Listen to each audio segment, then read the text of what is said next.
BPL আজকে দুটো match আছে, ঢাকা এবং চট্টগ্রাম, তারপর সন্ধে বরিশাল এবং খুলনার ম্যাচ।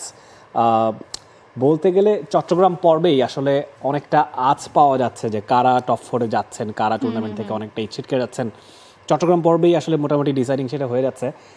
এখন অবধি যদি আমরা পয়েন্ট টেবিলটা দেখেই শুরু করি আমাদের আলোচনা, রংপুর রাইডার্স 8 ম্যাচের 8টাতেই জিতেছে।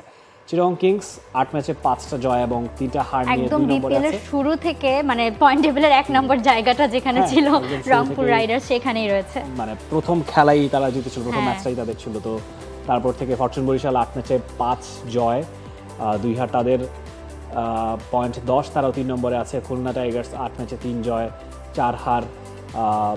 দুর্বার রাজশাহী 8 ম্যাচে 3 জয়, তারা আছে পয়েন্টের 5 নম্বরে। ঢাকা ক্যাপিটালস এবং সিলেট স্ট্রাইকার্স যথাক্রমে 6 এবং 7 নম্বরের দল।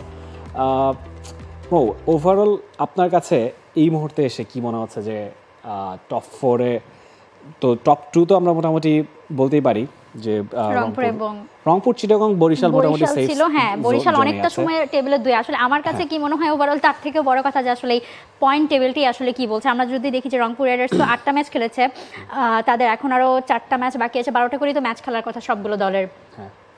এবং সেই সাথে রংপুর তো মানে প্রথম স্পটটা অলরেডি তাদের আসলে ফিক্সড বলা যায়। চিটাগং এবং বরিশাল রয়েছে সেই দৌড়ে, কিন্তু 2 এবং 3-এর চিটাগং বরিশালের রংপুরের সঙ্গে পয়েন্টের ব্যবধানটা 6, তারা রয়েছে 10-এ, রংপুর রাইডার্স 16-তে। সো চিটাগং এবং বরিশাল দুজনেরই আবার 4টা করে ম্যাচ বাকি আছে। আমরা যদি মানে মিডল টেবিলে দেখি যে আসলে যেখানে রয়েছে খুলনা এবং রাজশাহী, ঢাকা ক্যাপিটালস এবং সিলেট স্ট্রাইকার্স আসলে বলা যায় যে সম্ভাবনা ক্ষীণ আসলে নাই বললেই চলে।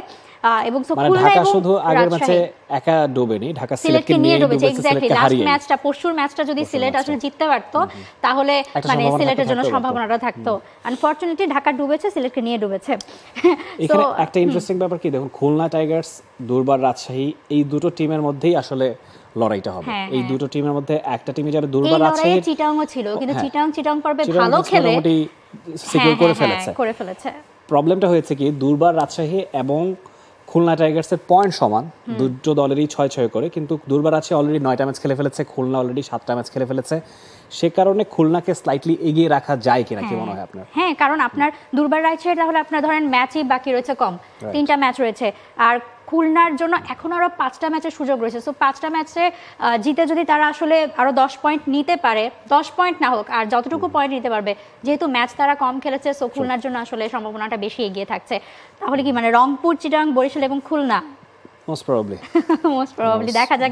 রাজশাহীকে ফেলে দেবো না, অনেক মিরাকল ঘটে থাকে, হু নোস। খুলনা যদি টানা হারতে থাকে, দুর্বার রাজশাহী যদি টানা জিততে থাকে, অপরদিকে আরেকটা জিনিস যদি উল্টো পাল্টা হয়ে যায় কোনোভাবে, আসলে উপরের দিকে আমরা যাদের দেখছি রংপুর কিংবা চিটাগং, বরিশাল, তাদের যে বাকি 4টা করে ম্যাচ রয়েছে, তারা যদি বাকি 4টা ম্যাচে টানা হেরে যায়, রংপুরের তো বাদ পড়ার কোনো সম্ভাবনাই নেই। রংপুর থ্রু, চিটাগং এবং বরিশালের মধ্যে আমি মনে করি দুটো দলই যাবে।